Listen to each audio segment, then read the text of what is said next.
Waiting for the light. Hello. Ooh. What a start. Hello. Good morning, good afternoon, good evening, good night, good times, whatever time it is, wherever you're listening. Joined with me, as always, Mr. Chris Cute. How you doing, everybody? Mr. Alan Robinson. How you doing, fellas? Joe, unfortunately, can't make it again this week, but I'm sure he'll be with us, hopefully, fingers crossed, next week, which means, well, we can go on forever now, so excellent. He probably won't shut up tonight, but with any luck, now the contest's over, he might get back in his box, but I doubt it. Jamie Page. Not a chance. Team Scotland. Plus a semi-regular on the show, Berkey. How you doing? Oi! Hi, guys. You're hired. I can't believe you keep having me back, man. You guys will never learn. It's the Karate Kid. It's the Karate Kid that we love. You're just the only one who will say yes. Oh, maybe it's my bad then. Good stuff. That kind of sets the tone, I think. So fingers crossed. It's going to be a good one. This week's shout-outs and thank yous very quickly. We have Jim Dockrell, Steve French from Wooden Stuff, KSFWG, Shogun Jimi, Dirk over at Sumo's Projects, Ragtime, Mark, I hope I don't butcher this, Beauchamp, and Mark Christopher. So big also thank you to everyone that hit the like button and also subscribes to us and follows us on pretty much all the social medias that are out there, I believe. So good stuff. Don't forget you can rate us on iTunes, do all that stuff as well. We love hearing from you. Hashtag Makers International Podcast. Today's podcast is brought to you in part by Yorkshire Grit, the wood turners abrasive paste. You visit yorkshire-grit.com, and also our good friend Chad over at Man Crafting doing the. I got mine as well through the post, the Yorkshire Grit. I'm really looking forward to using it as well. So stay tuned on that. If you want to find out any more about our sponsors, and you probably should because they're all good guys, visit the website makersinternationalpodcast.com/sponsors. Now, Chris, I believe you've got a little something you want to add, don't you? Yeah, because normally when we start the show, you ask me if we have any random listener questions. And normally we do have random listener questions, but on the off days where we don't have a guest, such as today, I'd like to see if we could, and I'll, you guys can let me know now, because as you can see, we haven't really discussed this prior to actually going on the air, which helps us make our listeners feel so much further up the evolution tree than we are. As we figure out our own format live on radio, on the air. I'd like to start a new segment at the start of it, and included with questions that are going to be asked directly to us. So we can, of course, please still continue asking questions directly to us if you'd like. But I'd like to add a little thing we call social media questions. Because as you and Jamie and Alan and Joe and Andy today, browse social media, we every week there's an endless source of people out there asking questions. So I thought it would be a great way to tap into the community, stay on top of things, and deal with the questions that are being asked. I mean, not necessarily directly towards us, just to the community. So it gives us an opportunity to talk about a few things and quite frankly, kill some time when we have nothing else planned. Sounds good. Honesty is the best policy. For instance, today. So if you guys are good with that, I've got a couple social media questions that I grabbed, and these aren't real tough questions. We're not going to be making, dramatic political statements here, God forbid. But these are questions that were being asked of the community, so I'll pose them to you if you're game for it. You guys want to do this? Let's go. Yeah, go for it. All right. So, social media question number one, and no names are going to be mentioned here because I'm using these questions and they don't even know I'm using them, so I didn't want to do that. The first question was, I noticed in a group, I believe it was on Facebook, that said, what constitutes scraps? And by scraps, this gentleman was in particular talking about wood, but I mean, it can be in any material. And here's how he went into it. He says, because he went on to say, he's seen guys making and or using large pieces of wood in projects, and then telling everybody that, hey, I just made this out of whatever scraps were laying around. And I think he took issue with the fact that maybe perhaps a 7-foot-long board to some people is not a scrap. And so he wanted to clarify the definition of what scrap wood is. So what's your definition of scrap material? How would you classify You making something out of scraps and saying, I made this just out of scraps that were laying around. That's an interesting one. I've got a couple of ideas, but I want to know from Andy, because I suspect Andy may have a similar outlook on this to me. You know, I'm a working shop and, 600 square foot shop. So I cannot relegate a lot of space to super small pieces. So, yeah, I mean, I've got pieces that I would say are scrap that are, 7 foot long. And I can't, I mean, it's kind of a funny thing because this morning, just as something that I'm involved in, I did make a cutting board for the first time in my life out of literal scrap that I had in the back of the chop box. But to tell you the truth, those kinds of projects are few and far between because I've got to cycle through material quickly and efficiently in the shop. And for me, it's all about the level of efficiency that you can maintain in your space. That's what delineates scrap from rubbish that gets burned. Okay. Alan, what about you? On the other hand, I am a hobbyist shop. I have 2 piles of wood in here. I have a scrap pile and my wood pile. If it's 7 feet long, it's definitely hitting the wood pile. Even if it's bought for a specific project and then cut off of it, that's not scrap to me. It's going to the wood pile. If it's small and an odd size, we'll call it, it goes on the scrap pile, which has actually made its way out to my shed. It's gotten so big in the last year, so I sometimes burn it at this point too. But that is scrap to me. Jamie? To be honest, I've got 1 pile and I never really throw anything away. When it gets to the point where it's too small and I don't use it, then I'll end up using it to mix epoxy on it or something like that. It will always get used for something. But when it gets to really small pieces, I normally throw it in a cupboard somewhere, and then I'll end up gluing it up and making some sort of bowl blank or something like that. It's very, very rare that I'll throw anything away. Okay, Richard. I mean, can I just use like a prime example? What, me? No. Something you want to throw away? Close. Team scrolls. Close. There was a video released today, and it was by Charlie the Maker, a young kid, and he had some scraps lying about, and all he made was enough wood together that he glued up together and made a coaster. And that's just a prime example that you only need a little bit of wood, and you've got a coaster. So. Awesome. All right. What constitutes scrap wood to you, Richard? For me, very, very quickly, scrap wood, I categorize scrap wood as anything that gets left over from a job. So, Bingo. If I've got to buy 4 sheets of plywood and only use 3 1/4, then I've got 3/4 of a sheet of plywood, and that's scrap wood. But it's not unusable, so it would get kept for a period of time, because Jamie might use all of that for all his scroll saw projects. Well, you could use it for a scroll saw project.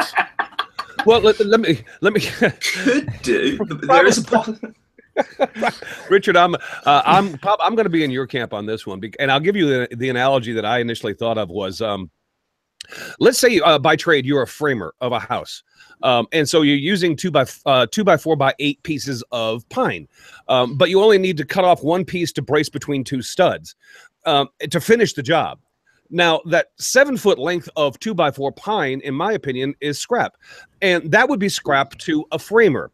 Whereas if you made cutting boards for a living, Andy referenced cutting boards, and you got a 2-inch piece of hard maple that's left over, that's scrap to that gentleman. So I think it's really relative to what you're doing as to what constitutes the meaning of scrap wood. I mean, I actually don't know that this actually needs a definition, guys, but it was being talked about, so I figured I'd bring it up. To me, it's whatever's left over from the project that I didn't need to finish what I was doing.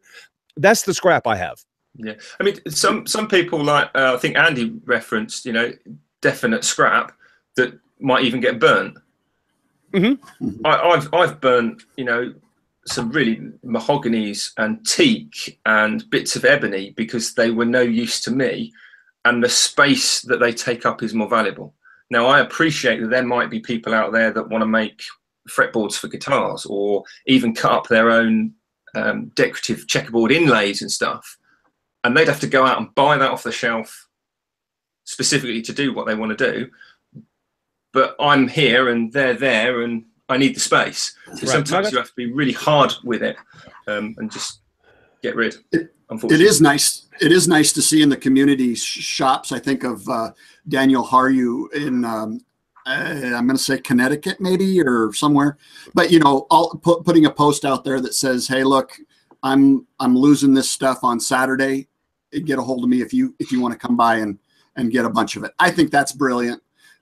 Because I know what he's about is there is a point where it's affecting my income. Basically, I know that's hard to conceptualize for some people, but you know, it just gets too much. It's the truth. And you know, another prime example of that, Andy, and is Jay Rivera, because he's done the same thing in the past. Because know, these guys are dealing with working shops, and Jay may have a half a sheet of 3/4 inch plywood, oak veneer, that he just doesn't need. And quite frankly, because he's a working shop, it's in the friggin' way. And so if you don't want it and come get it, it's gonna get tossed.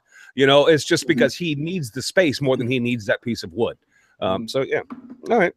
Well, I've got another question if you want to go over it real quickly, because I want to get to talk to Andy about that Shaper Origin he has. And I'm not going to let you off the hook on that today, Mr. Burke, because we are all very interested in that baby.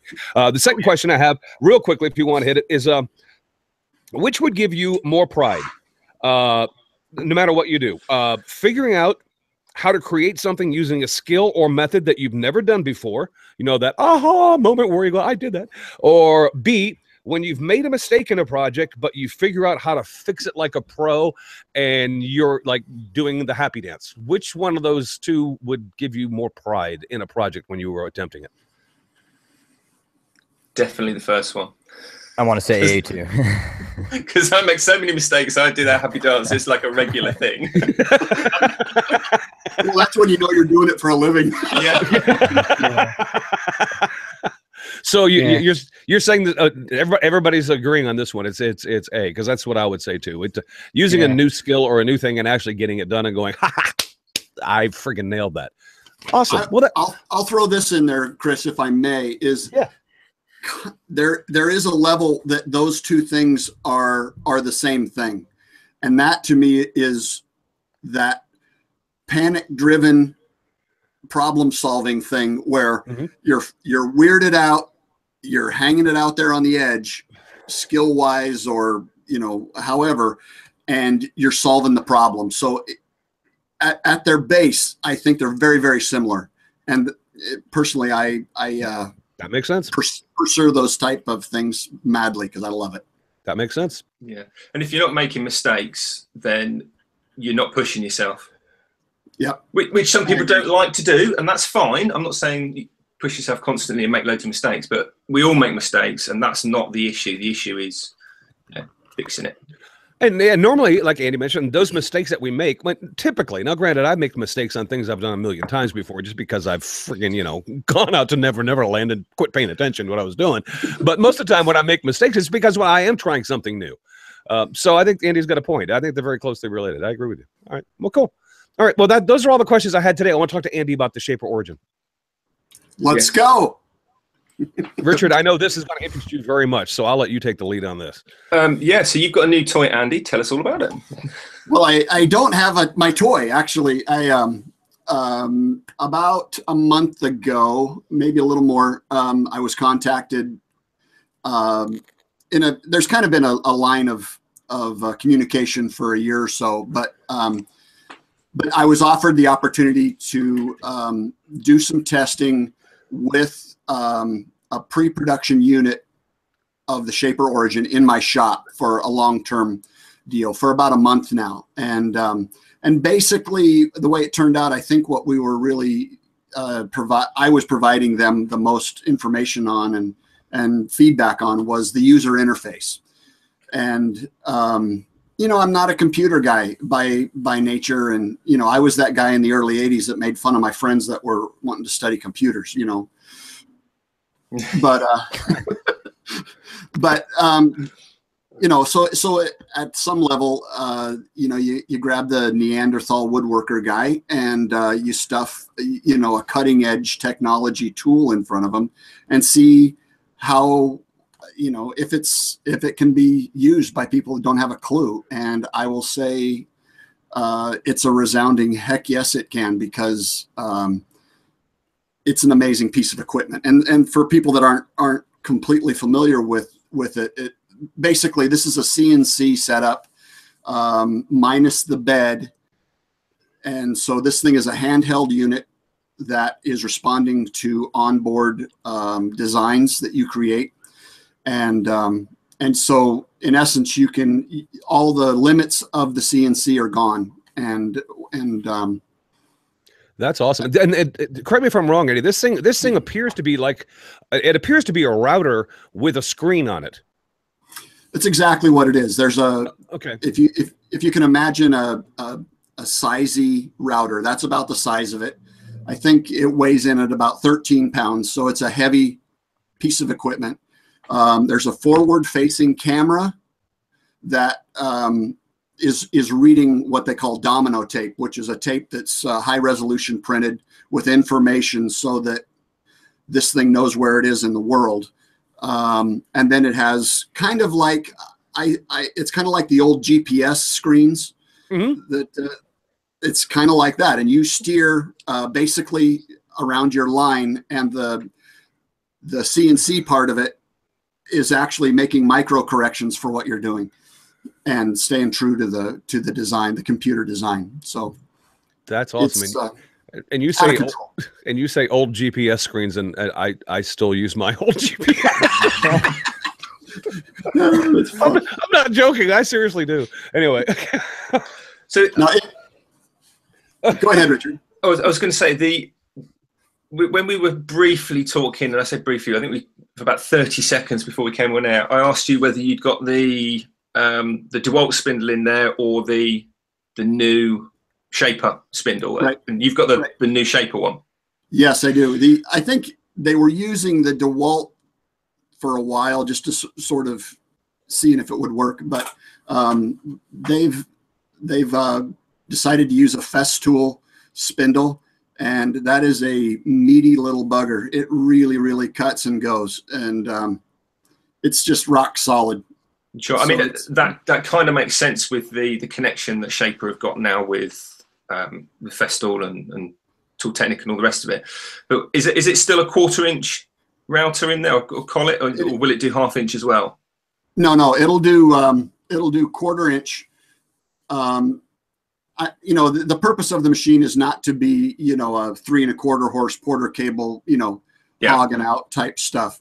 If you wanted to put the design on the piece of wood and then cut it out and then use a pattern following bit, that's how you get through really heavy stuff. But for a 1/4 inch spindle, it's one of the meatiest I've ever seen. So sure. I mean, even with a 1/4 inch, and I'm presuming they're going to have, if they haven't already, an 8mm collet available for that. So you're still talking potentially putting an inch diameter cutter, right? Actually, in that router, and you can do a lot with a 1/4 inch router anyway. So right. I mean, to snap off a 1/4 inch solid carbide, you're kind of on the way outside limit anyway. I know that for that spindle there is an 8mm available. I don't think that they have one available with the kit so far. It's a 1/4 inch. Sure. Because mainly right now this thing is in the U.S. Right, so, and I think it's important that we point out that you are doing the beta testing on this thing. This thing's not available to the market quite yet, though it's coming soon, right? Actually, I think it was Thursday they started arriving on people's doorsteps. So I can finally talk about this after not being able to talk for a month or so. So yeah, it's kind of exciting. They have a community forum set up for everybody that has one. And, that's starting to populate now. And it's, people are going to take this thing some crazy, crazy places. Places sure. I'm sure.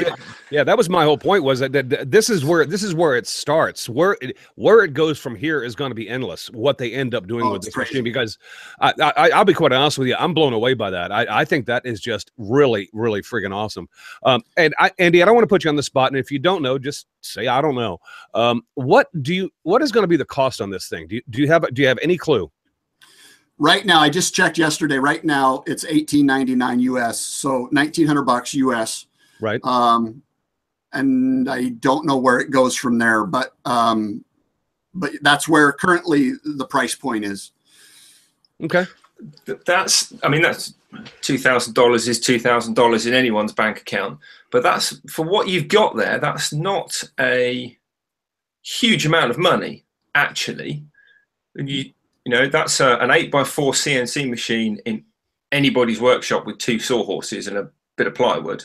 What can be? Exactly. But the thing about that is it can be larger than 8x4 because it's not. There's as long as you've got the tape to tell that thing where it needs to go. I mean, you could carve the side of Mount Everest out with it if you wanted to. I mean, it's true. And the thing that 2.5 years ago, Jimmy DiResta grabbed me by the collar and drugged me across Maker Faire Bay Area to see this thing. The thing that he said that I was going to just be blown away was that there's no shop square footage commitment for this thing, because I would never even consider having a 4x8 or a 4x4, even a 36x36 CNC in my shop. I can't afford the real estate. Right. And so that's what I mean. And you guys have seen some of the stuff. I build 2.5-ton furniture some days. If I can build great, if the parameters of 4x8 or whatever are gone, that's where I just get completely jacked about this. It's going to open up a lot of, and the thing that's really cool is you still have that tactile connectivity to the work. It's not just off in the corner, making noise. That's the one thing I don't like about conventional CNCs. You haven't got that human element, and I think if you go back 2 years to when the X-Carve was being sort of in the same place, being populated, people breaking bits left, right, and centre because the feel of a router and I'm pushing it too far, I'm going to break this, is gone, and you just it's just a load of numbers, so I'll go a bit quicker. I can't go that quick because now I'm breaking bits. That's an expensive, potentially learning curve. Right. You're still listening to the whine of the bit to see, how far you are, and you can feel the load. Yeah, and you can feel the machine. I mean, you got your hands on that machine, and when you're going into hard grain and when you hit soft grain, it's like the feel is there. And Andy, I'm just really excited for you because I can't wait to see what you do with this thing. But I would like to get my hands on one of those things someday. I really would, just because I'm no computer guy. I mean, like I told you, I still have my old GPS and I freaking use it. But I would love to have one of these machines and play around with it because that's just going to be awesome. I can't wait to see what you do with it, Mr. Berkey. To be quite honest, sure. I mean, what have collaboration? What have you been using it for, out of curiosity? To be honest, what I've spent a lot of time doing is, without any kind of prefacing and instruction, like going into the user interface and testing, because there's simple shapes, circles, rectangles, squares. There's that kind of stuff that's loaded into the machine. I guess it's a hard drive. It's in the machine. So to go in and try to figure out how to cut, a 4-inch by 6-inch square, just by studying how intuitive the user interface is. That's a lot of what I've been doing.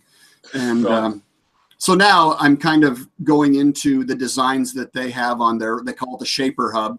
They have a library of designs that come via Wi-Fi into the tool itself, and you choose them here on the computer, and when you turn the machine on, it populates that design into your machine. And gotcha. And now you can do, that's what, you know, I was joking around that I built my first cutting board today, and I should have brought it in here, but it's, you know, it's a perfect oval with a perfect round thumb hole in it. And you know, I've done a lot of circular work, and that takes an insane amount of time to get those things right. And this thing was, from the glue up to doing the final sanding, was 20 minutes. Yeah, and it's perfect. That kind of speed and efficiency. I mean, I guess the obvious one for these machines is going to be large signs and kind of 2.5D, maybe 3D projects. But just the little things like, you know, you're putting in fitted wardrobes and you've got to put an access panel in for something, tape it across, rectangle, inlay straight in there. It's going to be a time saver for the guys on the ground, because obviously you're not confined to the workshop either, as long as you've got a power outlet. Yep. Right. And you know, I want to mention this only because I don't want to make, well, frankly, I don't want to piss anybody off, because there is a place for the traditional, what we know, CNC. A regular CNC has its place, and it can do things that obviously this machine can't, and this machine can do something that they can't do. I'm not trying to say that one is better than the other. They both do different things, the same kind of thing, but just in different ways. I mean, a CNC, a traditional one, would allow somebody who's experienced using it to set it, walk it away, and then go accomplish something else while he's doing it. This machine requires you to put your hands on it and actually use it until you're done with that project. So there are advantages to both, but I think there's room for both in the marketplace, because there are people like you, Andy, and like me, that would really enjoy using a Shape or Origin and possibly not have the room to put a 4x8 CNC in my shop. I just don't. There's no way I'd have room to do that. I mean, even as a hobbyist, I wouldn't do that, because I need the space that I have. It's that valuable to me. But I don't want to piss anybody off and say that, you know, this takes the place of a traditional. That's not what we're talking about here. This is just a different technology that allows you to have unlimited use and keep your hands on the piece and create something. That's all I'm saying. Yeah, and you know, this is not the piece. If you wanted to make, you know, Joel Crawford Missing Digit Workshop Spartan knife blocks by the 100. Right, exactly. You don't want to do that with this. This is more, I see it more as a pattern maker, you know, as if you want to do that type of work, you would make the perfect template with this machine, and then you could do pattern routing and things like that with it. So yeah, it's just a different, it's going to be different efficiency for the different things that people do. And kind of one-off stuff as well. Correct. Yeah. That's going to be that's going to be its strongest point, is doing the one-offs. Gerald, the Red Smith, Gerald, you know, if I didn't like you so much, I'd be mad. Gerald said, well, Chris, if you take the bus out of your shop, you'll have room for a CNC. But who let that French guy in here? I don't know, man. We need to talk about him at a later date. But I'm hating him right now. Well, Richard, we do have you know what, Andy, keep us updated on how this thing works out for you, because I'm really interested to see you use this. I really am. But we have a challenge. We have a challenge to get to, Mr. Host of the show. What's your name again, Richard? Okay, yeah, there you go. Yeah, me. No, I was trying to stay away, because you're gonna say the S word, aren't you? But yes, we do need to finally put this this thing to bed for Jamie, if nothing else. I'm just about ready to. You want to put me to bed? That's put you to bed, not take you to bed. Not to be confused. For you, lullaby.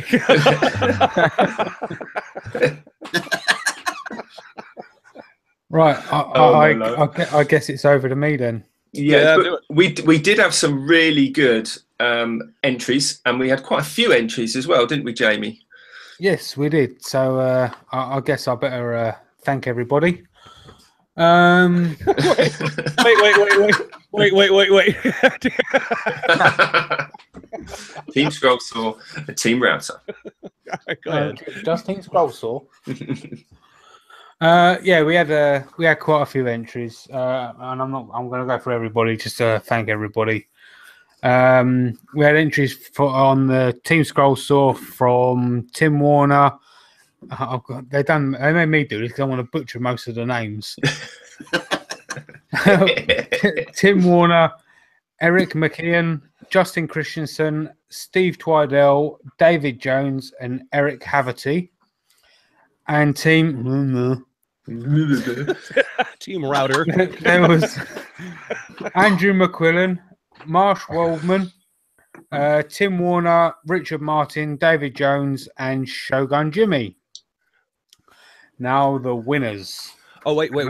Before we get into the winners, Jamie, let me just let the audience know that's listening to us or watching us at the moment that if you want to see what we're talking about, I've put a link in the description of this video or this audio podcast that you can click on that goes to our website that you can actually see the entries that we had because and understand why this was such a hard thing to judge.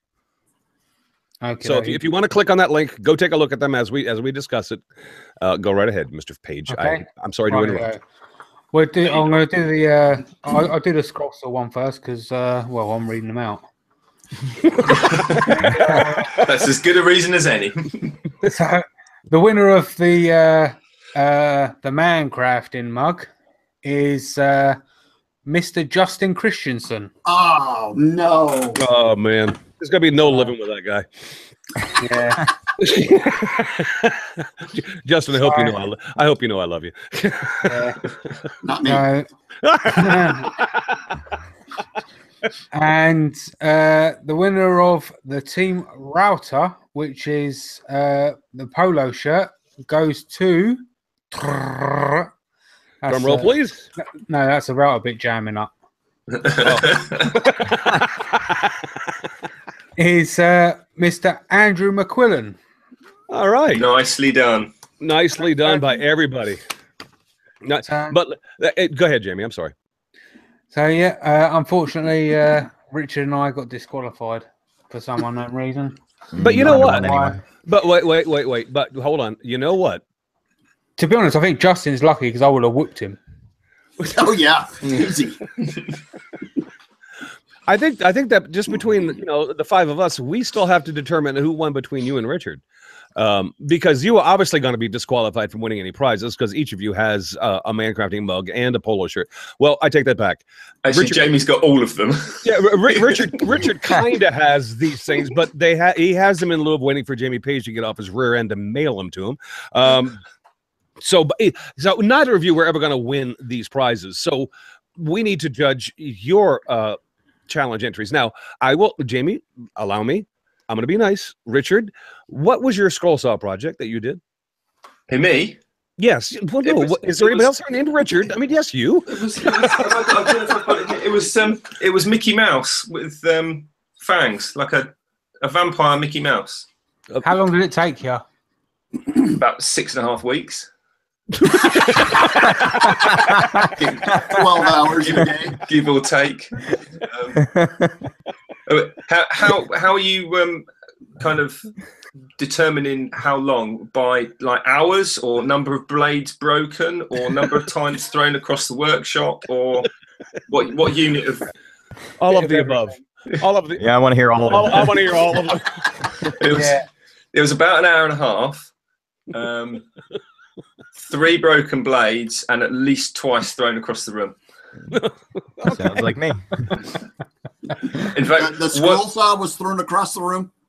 No, just the project. But actually, the first time it happened, I got the hump with it anyway, and the blade snapped top and bottom and jarred with a bit of blade. The blade got wedged in the cut, and I went to pull it out and I couldn't. So I got a pair of pliers on it and pulled it.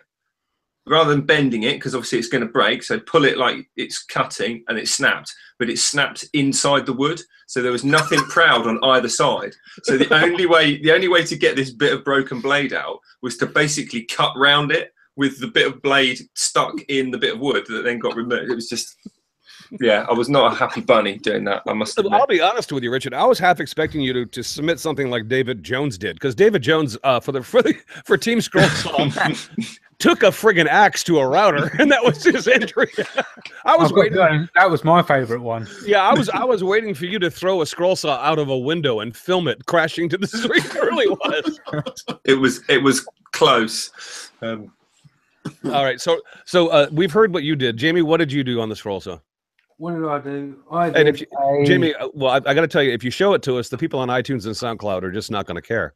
But I don't know. It's on my Instagram. It's awesome. A zombie from The Walking Dead. It took 21 hours. That's crazy. That is a crazy piece. I think you are insane.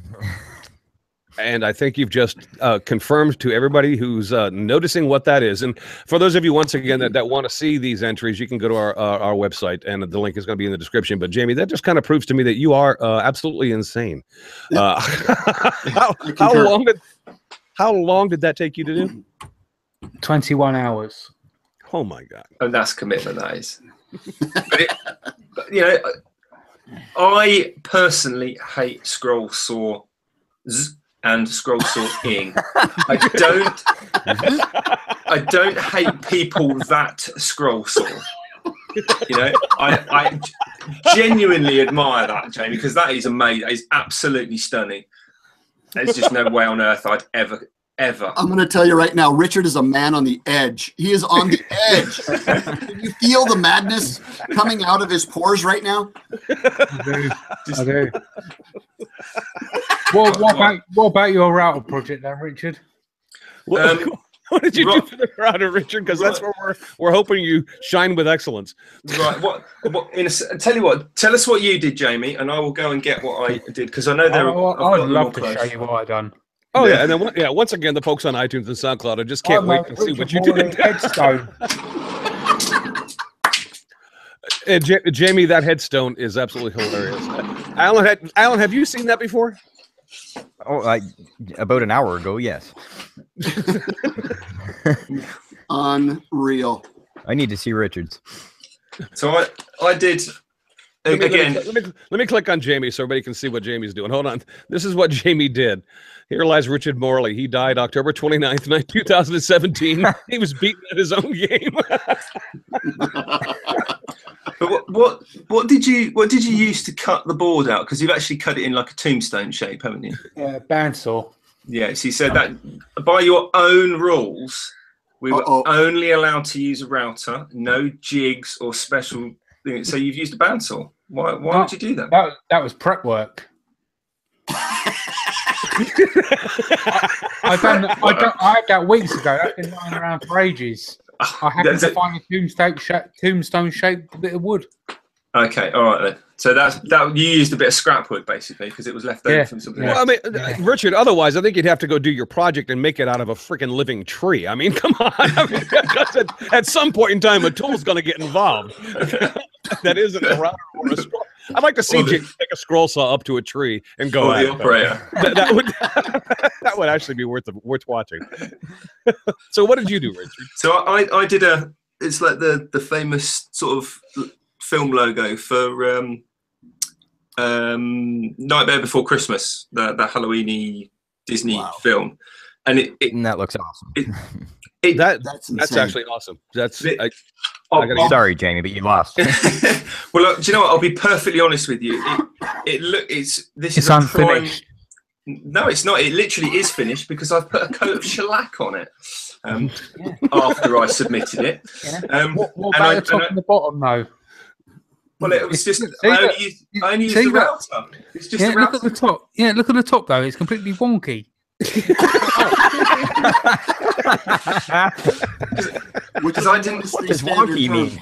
I didn't do any prep work. It's literally an offcut. But all right, okay. This is a prime example though of something which is good enough rather than perfect.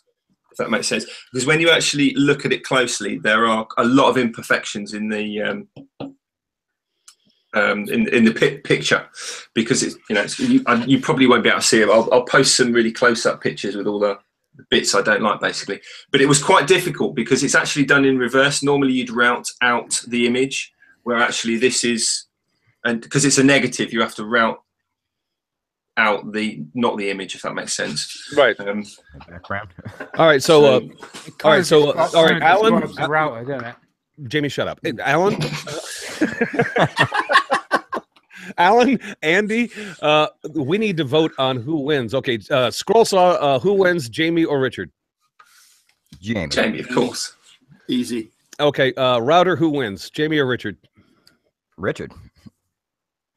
Yeah, Richard. Come on, Andy. Do you know? I know Jamie's is funny. He's definitely got the funny. No.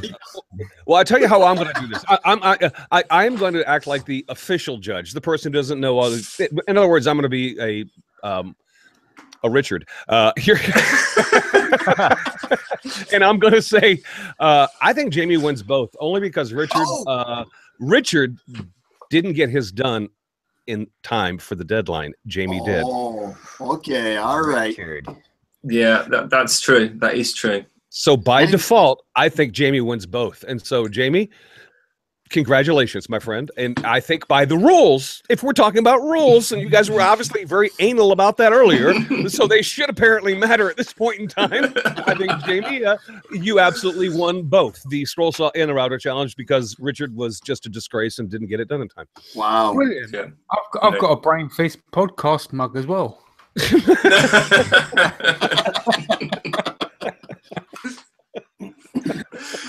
I have to say though, Chris, irrespective of that, I reckon I agree with you, Jamie, because that is awesome. And what was that? How many times have you used a router, Jamie? That is the I think it's the third time I've ever used a router. Yeah. Really? Yeah. Yeah, the second time was just on a flattening jig that I had to quickly muster up, and that was the third time. I think that's pretty damn good then.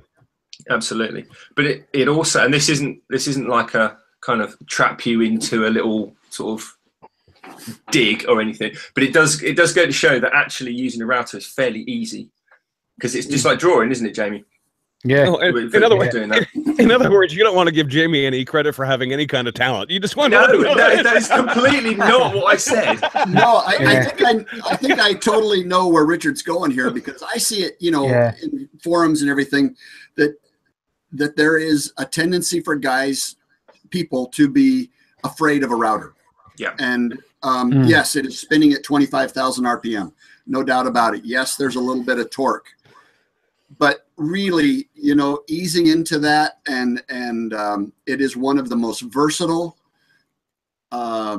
mind-blowing pieces of equipment in the shop. I think the versatility is crazy, and I highly encourage anybody to dive in. Don't be scared, right, Jamie? Oh, absolutely. And it kind of begs the question: if I can do like that there on the third time using a router, imagine what I could do with a Shape of Origin. Wait a minute. Broken a week. Jamie's looking for another sponsor again. Here we go. You've got to have a go of subtlety, haven't you? Subtle as a train wreck. Jamie, there's no. Yeah, that's what I love about you, Jamie. You absolutely have no friggin' shame. Oh my God! Why don't you just start like a GoFundMe company, Jamie, and then just take the profits from everybody else and go buy your own thing? Oh dear! Awesome. But I'm literally crying over here. I'm glad we've finally finished with that. I bet you are. No, seriously, I am really, really glad. And me. Wicked. So we're finished with the Router Scroll Saw challenge. We talked to Andy. Andy, I'd love to talk to you after the show about this toy you've got because I am genuinely interested. Let's go. But we've got a quarter of an hour. I don't want to do Joe a disservice, but I'm kind of tempted just to go over just because he's not here. What do you guys think? Just to spite him? Yeah, we could do that. Poor Joe. Wait a minute, I can show you my. I brought Halloween props Excuse to our me? episode. I brought Halloween props to our episode today. Here you go. There you go. See, Oh, it's this crystal skull. Oh. Skull with flashy lights in it. I like that. Yeah. Why didn't And we I- dress up this year? and I brought a little pumpkin too. So put the two together, and I guess this constitutes a fucking low budget Halloween show. That's about as low rent as you get right there. Well, I'm sorry. It's the best I could do. I brought mine I don't too. know why we did. Yeah. Oh my gosh. Well, that's not scary. Actually, that's kind of lovable. It's kind of scary. Didn't only Joe dress up last year? I think that's right. Yeah, I think so. I think we all said we were gonna, and only Joe did it. Yeah, Well, I think I started the show with a knife through my head. Didn't his face react to the face paint or something like that? And it went red. Yeah, I do remember that. I do remember him saying it took him ages to get that white face paint off as well. Yeah, he was regretting it. So that explains Joe's absence. He's Still trying to he's still trying to get the white face paint off. That's the reason why he was less than enthusiastic about doing today's show. Awesome. Have you guys been watching anything on YouTube? I mean, I've been so busy this week. I haven't really had time to do this competition either, hence the lateness. But have you guys been watching anything or working on any projects that you want to talk about? I have, as a matter of fact. Well, obviously, I've been working. We've seen the scroll saw, yes. No, I'm not going to talk about it. But, I am actually doing a video on it. I'm in the process of editing it at the moment. But what I have been watching, I've been watching Doc Jared Hildebrandt, Oh my God, I love Doc. also known as Doc. So, Doc is my shout out. Now, the reason being, right, let me ask you all a question, right? Okay. Do you get real bad arm, mate, when you're shaking? What? In case, well, I don't want to mimic that friggin' movement because I know where Right. this is going. Well, if you do, Doc has got the answer for you. Right? What he's done, he's made like an aerosol can shaker from a sawzall and a clamp. He turned a reciprocating saw into a paint Right. can shaker, right? So that's how you get rid of the arm shake. See, you clamp it into that and turn it on and go, "Drrrr," and it gets rid of it. No more arm ache. What's it do? I love DIY. It's like DIY on crack. Don't call him Doc for no reason. I'm waiting for Jamie to drop the shoe and just tell us why you really brought that up. Yeah, Richard, he made an attachment for a reciprocating saw, and he launched a paint can into this little jig that he put in the end of his reciprocating saw, and he turned the saw on, and that's how he shook up his paint cans. Because normally you do it like that. Yeah. Shaken, not stirred, Jamie. Exactly. Is that a full video, like a full YouTube video? 'Cause Oh I think yeah, that's absolutely it is. And it's It's awesome. really brilliant. 5 or It's 6 awesome. second clip on Facebook. I think it might. No. It's a full video. It's on YouTube, and it's totally awesome. It's Doc. I mean, come on, you gotta give the boy some love for that one. I like that. That does sound scary, but yeah, I'll have to look at that. I can't. If I need to take the image of Jamie out of my head now, it's. Something that goes right alongside that too is David Gagne's Elm City Vintage, his zombie attack bike. Oh man, I'm telling you, we actually brought that up last week, Andy. That thing is did freaking. you? I'm sorry. No, it's all right. No, it's all right. We I've just been watching it like 3 times a day for a week and a half. well, obviously we know that you didn't listen last week. That's cool. So Exactly. why the hell did we have this guy on anyway? Told you, he's the only guy who'd say yes. The glutton for punishment. No, but that was an awesome video too. David's video was absolutely killer. That dude ain't Alan? right in the head. Alan, have you been watching anything on the YouTubes, as Jamie would say? Because obviously there's more than one YouTube, so we have to say it's plural. There are several YouTubes. I almost didn't have a shout out, but at the last moment I did find one, and it's our good friend the Redsmith and his crossbow. I couldn't watch the entire series because this was last second, but I got to watch the finale. You guys watch that? Oh yeah. See Jamie shaking Yeah. his head. Yes, I did. Yeah. And I awesome build, eh? Yeah, that was the worst cutting board build I've ever seen in my life. That was terrible. Just awful. I do have one bad video though, and I think Chris agrees. Oh, that's cool. That's way cool.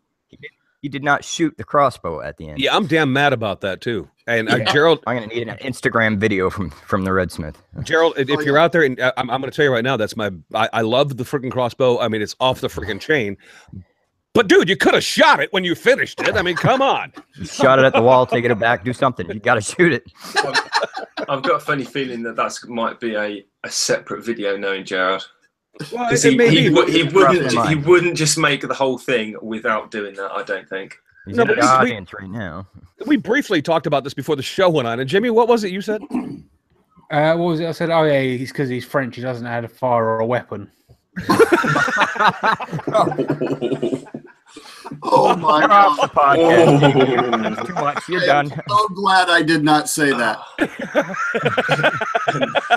Add all that steel and build the Eiffel Tower instead of building a battleship. This week's international incident was brought to you by this week's international incident. Yeah, world peace has been destroyed this week, courtesy of Jamie Page. And France and America, France and Britain are now at war again. Welcome to Incidents International Podcast. Oh my God! And I'm here to watch. Well, you know, Jamie, they did the same thing for the U.S. I mean, they sent us all that copper and called it the Statue of Liberty just so we'd back them up in case war broke out. It's a good strategy. So maybe they're not so dumb after all. I'll send them an ornament and they'll have my back. God. Gerald, I hope you know we love you. Gerald, this is not where I wanted this to go, just so you know. Yes. I love the project, I do. And not just Gerald, but anybody that happens to be of French origin or listening in France or basically anywhere. We are obviously just having fun at your expense. What's even funnier though is if it gets really windy in New York, she's going to be mooning Quebec.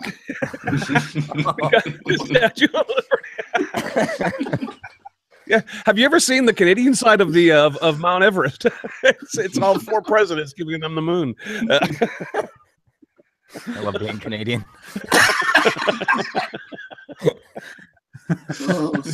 Incorrect. Not Mount Everest. I'm sorry. You know what I'm talking about. The presidents. What is that called? Mount Rushmore. So that's not 4 Canadian Mounties standing guard. That's no. Done with that, Richard. What have you been working on, Alan? Please. I just made a guillotine. First video in like 3 months. You've been pretty slack. And it will chop your finger off. You've been pretty slack on the whole building stuff and doing videos. You've been busy with work, haven't you? Busy with work, busy with the family, and it did become somewhat of a chore there for a while. But this one today and last night, I really enjoyed. So nice. I don't want to say I've got that bug back, and I'm going to start making them every week again. But I could see one within a few weeks. Oh, Jamie, no. But I enjoyed this one. It came out really nice. Awesome. So what have you been watching then? If you I take it you're making a video of that. I've been watching the Redsmith, Richard. Oh yes, yeah. I know it was a real long time ago when this conversation. It was. Half hour ago, I gave my shout out, so it's not your fault. It went in a completely wrong direction. And I was thinking the video is live, and for anybody watching last Wednesday, today is Sunday. It's already live for you. Go ahead and watch it. Cool. Awesome. My apologies. I was desperately thinking about how to recover the situation rather than actually listening to what you were saying. It can't be easy being the host of the show. I understand. I can barely task, let alone multitask. So, I've got a weird little direction. A couple weekends ago, I gave my back a tweak on Friday, and there was no getting out in the shop. And I don't know, random style, I started thinking about origami. And again, you know, on the YouTubes, if you want to learn it, it's out there. So I spent a pretty fun weekend delving into the, you know, origami is one of those skills that you can make pretty cool cranes in an hour, or you can spend weeks making this stuff. You know, there's just so many layers to it, and it was really fun to just sort of get into something that you have no clue about, and you know, you're screwing up like mad. And then, you know, you see the skill even in the course of a couple of days, you see it coming around. I dig that kind of, you know, being the newbie, you know?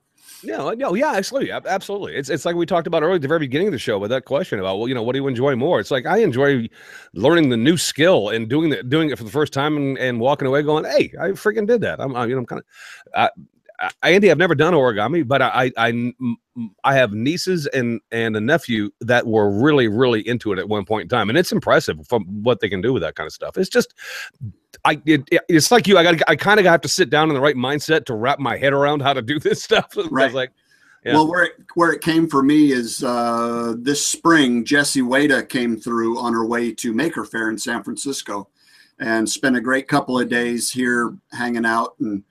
And after she left a little crane that was probably that big, and a little turtle that, I mean, they were the size of a quarter. And it was just so Jessie on one hand, and just so cool that that was what I walked by and went, all right, I'm gonna give that a whirl. So it's pretty neat. Awesome. I went to, I totally can get the whole keeping your hands busy, because it's frustrating when you're ill or whatever, you can't do what you want to do. But we went to Cuba 6 years ago, and the hotel we stayed at, every morning there'd be like an army of gardeners, like, trimming the hedges, making sure they're absolutely pristine. And the guys would just walk around with these like I said, with like leaves that they'd cut off the trees or whatever, and they'd just start folding these leaves up, and then they'd hand the kids these they're like crickets. And they're perfect. They were. We brought some home, and eventually they died, but just amazing. That whole, I mean, they'd obviously done it for years, and just it was easy for them to kind of do a hospitality thing with the kids, right? But to try and learn something like that would be like, totally. I just wouldn't. I can't even make a paper airplane that flies. I got a balloon hat once. A balloon hat. Nice, Jamie. Well, Richard, thanks for asking. But I've been making. We'll get to you. We'll get to you. I want to know about your toys. Are you still making the toys? Sir? I am making toys. I am in the process of being Santa's elf at the moment, and I know it's not even a Halloween yet, so I didn't want to hit people over the head with that fact. But yeah, in order for me to do what I want to do for the kids, and also do what I am going to have to do for family, I had to start this early. So that's why I'm doing it, and that's why I haven't hit people with, like, Christmas music and things of that nature. I mean, a subtle hint at the end of each video with a little elf hat is all I've done as far as to give people a clue as to why I'm doing what I'm doing. But yes, so I've got a new one coming out on Thursday, and I really had fun making this one. I hope people like it. I mean, not necessarily because I think that it's a great video, just because it's just a fun build. So check that out on Thursday. That's what I've been doing. But who I've been watching, and I'm going to say this, and I'm going to throw this out there, and everybody else is going to go, oh yeah, I've already seen it, because a lot of people have already seen this video. But I will think I would be remiss if I did not mention one of the crazy coolest videos I saw this week was done by Frank Haworth. If you guys have not seen Frank Haworth's video on making the wood turning the eye, the human eye, then you have missed out. On the off chance you've been living under a rock, watch that video, because Frank does an amazing job of that. I just thought that was the coolest friggin' video I've seen all week long. So I had to say something about it. And so that's my shout out. I honestly haven't seen that, but I have seen the thumbnail in my feed and read the description. He's done like this insanely small segmentation, hasn't he? It's not necessarily small, Richard. It's about the size of a globe. Like if you would look at the. Oh, is it really? Oh yeah, it's about. Oh that man! Big. And he not only made one, he made two, and those things are fantastic. And Frank is just, frankly, I don't know. Frank's a genius. I love what he does, and it's a fantastic video to watch too. So it's not only the project, it's the video and the way he did it. It's just amazing. I would be remiss if I didn't say Frank Haworth was my shout out this week. That's the way I feel. That is awesome, because the thumbnail didn't give me any sort of clue, kind of to scale. I just assumed it was sort of baseball size. But no, it's about the size of a globe. Yeah. Wow. So yeah, check that out. If you guys, and I know a lot of people have already seen it, and I'm probably preaching to a choir, but if you, in case you like Richard, you happen to be out to lunch, then as always, then go watch the video because I'm sure you'll enjoy it. I'm with you, Richard. I'm out to lunch too, but I already pulled it up here for when this is over, so I can watch it. I'm definitely going to go and go find that. Well, I mean, what have I been doing other than having a nervous breakdown trying to sort these challenges out? I found quite a cool video because I don't know if you guys knew this or not. We had quite a few entries to the challenge, but there are some scroll saw Halloween projects floating around on YouTube that weren't entered for whatever reason. They just happened to be people putting Halloween projects out, and they happen to be using a scroll saw. And Fabian's Tiny Workshop, he did a really cool Halloween, almost like a decoration. It's kind of a flat badge with a witch on a broomstick. When he cut it all out, and he filled it with glow-in-the-dark resin. And when he was filling it like with a syringe, he turned all the lights down so you could see this glowing syringe as he's filled it up. But one thing that struck to me, Jamie, you probably know and use this technique all the time, of course, being, master scroll sawer, newbie, but he cut the parts out like a jigsaw puzzle, but they were all still slotted together. So when he lined up parts to put on the back, he used basically the waste to make sure that the bits he wanted where they all fitted in where they should. Does that make sense? Am I explaining that at all? Yeah, I watched the video. I thought that was a really cool idea, and it wouldn't have been something that I'd have thought about. I'd have just thrown, everything away, but thrown the scrap away and then kind of lined the bits up by eye. Yeah, that's a good video. Not a particularly long video, but enjoyable, and I really like that one. That was quite cool. Yeah. Awesome. Actually, you know what? I'll have to go check that out because I had not seen that one, Richard. So thank you. Yeah, no, that's a good one. That kind of wraps up the show, I think. Has anyone got anything they want to add that I've missed? Because generally I missed something. Only Team Scroll Saw. Yeah, you lost it. I have something that we need to mention. One of the Tony Rouleau's birthday is, I think, on Halloween Day. Yes, it is. And he is, that guy spreads so much love in the community and is so incredibly sick with his skill set. I think we'd be remiss if we didn't at least give our favorite good-looking guy, big hunk of love guy, the sexiest man on the internet. Some love. I hear you. Yeah, definitely. Well, happy birthday, Tony. Happy birthday, Tony. Big happy birthday. Are we allowed to say the number, or do we even know or care? It is. Andy, I'll blow it. Yeah, it's 40, and Andy's turning. I mean, not Andy. Andy's well past it. No. Yeah, truth. Tony's turning 40 years old, so happy birthday! And Tony, 40. if I know your wife, Mackenzie has something very cool planned for you. I hope you have a great day, my friend. Excellent. Yeah, happy birthday, my lad. Right. Well, I think that probably just draws it to a close, does it not? Does everyone want to, well, Andy, you can go first. Plug yourself and where people can find you. You can find me on Facebook as Andy Berkey. Look for this guy and you'll see it. See him make better. Also on Instagram and Twitter, but mainly on Instagram. And you can kind of coagulate everything at blameberkey.com. So not going to be confused with makercentral.co.uk. Oh yeah, that's right. Are you coming to that, Andy? It's never gonna go. That's up in the air. I'm giving it a good whack. I'm trying to delude myself that it's easy peasy. I'll be there. So fingers crossed on that one. Awesome. Yeah, absolutely. Wicked. Well, I don't think that the four of us need to plug ourselves because everyone can go to the website and find our little bios and all sorts, can't they, Jamie? They can, which is makersinternationalpodcast.com, not makercentral.co.uk. Twice. Wicked. Twice. Excellent. The man's got skills. He's got skills. Yeah, link is in the description. God, Jamie. Excellent. Well, I think that just about wraps things up tonight. So thanks if you're listening, and you are still listening. We will be back again next week. So you all take care. Have a great week, everybody. Sorry. Take it easy, everyone. Well, have a week. Oh, dear God, help me.